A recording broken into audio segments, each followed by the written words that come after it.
Samahan niyo nga pala akong i-tour ko kayo dito sa aming palasyo. Ayan ang aming alagang baboy, native na baboy.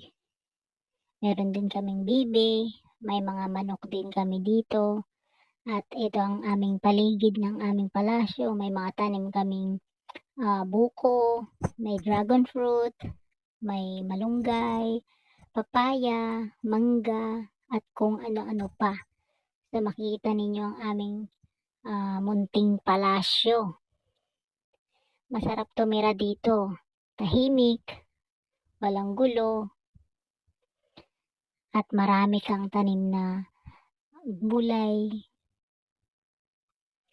Ayan, may mga motor din kami dyan, nakapila. Just in case na mapunta sa bayan, sa malayong lugar, meron tayong sasakyan. So, may pinya din dyan. Ano pang gusto nyo? So, ayun lang guys. Hanggang sa muli. Salamat.